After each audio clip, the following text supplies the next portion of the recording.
Now, there's this crazy new niche popping off on TikTok, YouTube Shorts, and Instagram that features construction videos built completely from scratch with a time lapse effect.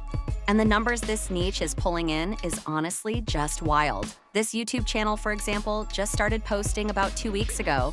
And in that very short time, they've already pulled in around 46 million views, which is honestly just crazy because every single piece of content on this channel is completely AI generated. Now, even if we estimate an RPM of just 20 cents for every 1,000 views, 49 million views would have brought in around $9,000, which is honestly pretty wild. So I hopped on YouTube to check if someone had already made a detailed tutorial showing how to create these kinds of videos from scratch. But honestly, all I could find were half-baked tutorials that never really break down the full process. So in this course, I'm going to guide you step by step on how to create these videos completely from scratch. And as a bonus, I'll be using only 100% free AI tools for the entire tutorial. Now, the very first step in this process is choosing a chatbot. For me, I'm going to be using ChatGPT, but you're free to use DeepSeek, Claude, or any other software you're comfortable with. Once you've picked your chatbot, you'll need access to the Google document that contains all of the prompts. You'll find the link to that document in the description. All you've got to do here is copy the full master prompt from the Google document. It's a bit lengthy, so make sure you copy everything, then paste it directly into your chatbot. Now, once you send that prompt, you've basically turned your chatbot into a prompting machine. All you have to do after that is type start. When you type start, your chatbot will generate a list of different architectural structures you can choose from, and whichever structure you choose becomes the entire foundation of your video. For me, I'm going to choose number 4, which is a beachfront resort valley. Once I do that, my chatbot will run a series of very complex pipeline tasks and generate every single prompt I'll need to automate the whole process from image generation to keyframe animation to video generation. Now, once your chatbot has given you every prompt you need and clearly laid out the full step-by-step process, the next thing you need to do is get an image generator. Since we're using free tools, we'll be working with Nano Banana. To access Nano Banana, we're going to use Google Flow.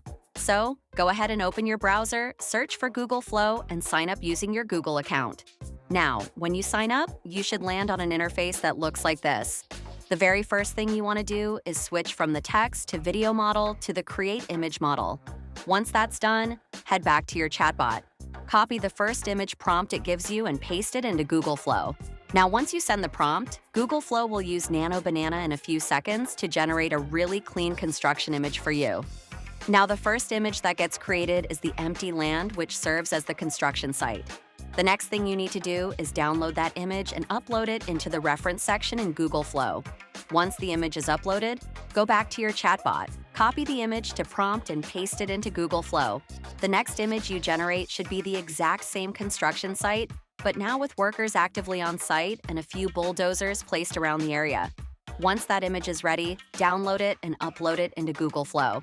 Then go back to your chatbot, copy the next prompt, which for me would be the image 3 prompt. Paste it into Google Flow and generate the next image. Now the next image will show the construction site starting to come together with a few foundations now laid. After that, download this new image. Upload it again as the reference image in Google Flow. Copy your next prompt, which is image 4. Generate the new image and keep repeating this process until you've generated all 6 images for your project. Now, once you're done generating all of your images, the next step is animating them. And for this, we're still going to use Google Flow. All you need to do is head back to the homepage and create a brand new project inside Google Flow. Once you do that, you'll land on an interface that looks like this. Now, from here, click on the model section and switch it from the Create Image model to the Frames to Video model. This is what allows us to animate the images we just created. Now, what you need to do next is upload the very first image you generated into the first frame on Google Flow. After that, upload the second image you created and place it as the last frame. So, image 1 becomes your first frame and image 2 becomes your final frame. Once you've set that up, the next step is to go back to your chatbot and scroll down to the video animation prompt, which should be right below the image 6 prompt. You should see something called the Video 1 animation prompt. Copy that entire prompt and paste it directly into Google Flow. Now, since Google Flow gives you access to VO3, sometimes VO3 will automatically add dialogue, voiceovers, and background music. And we don't want any of that. So, what I like to do is add in big letters, no dialogue, no background music, no voiceover, just relevant sound effects to the end of every prompt I send to V3. Now, after you send the prompt, within a few seconds, Google Flow should animate your images and give you a really clean output. You'll see a smooth transition from the first frame to the last frame where the construction site is now being worked on, which is honestly pretty cool. This is exactly why we use the first and last frame method. It helps make sure the AI doesn't hallucinate or start adding random details to the video we're trying to create. Now, once your output is ready, go ahead and download it. After that, upload image 2, which you already generated. This time, image 2 becomes your first frame and image 3 becomes your last frame.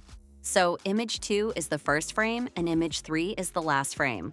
Now, once you've done that, head back to your chatbot and copy the second video animation prompt.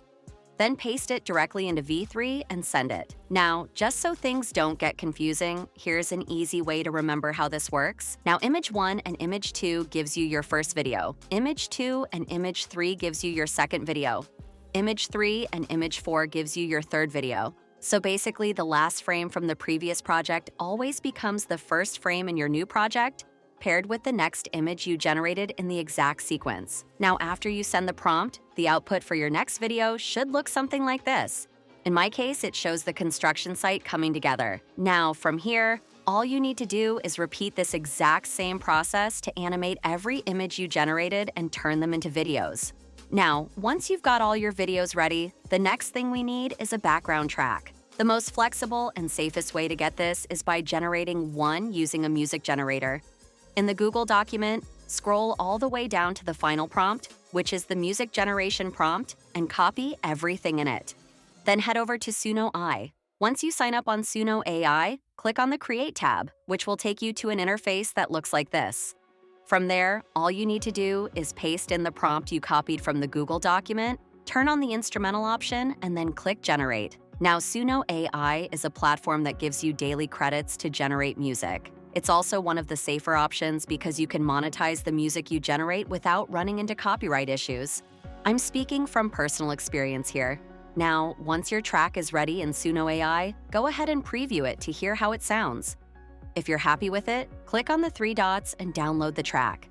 Now, the next thing you need is an editing software. I'm using CapCut because it's very beginner-friendly and easy to work with. I like to keep all my assets in one folder, so I'll just import the folder that contains all my videos and the background track. Now, once everything is imported, I drag the background track onto the timeline and lower the volume to around -20 decibels, so it plays subtly in the background. After that, I start dragging the video clips onto the timeline in the exact order I generated them.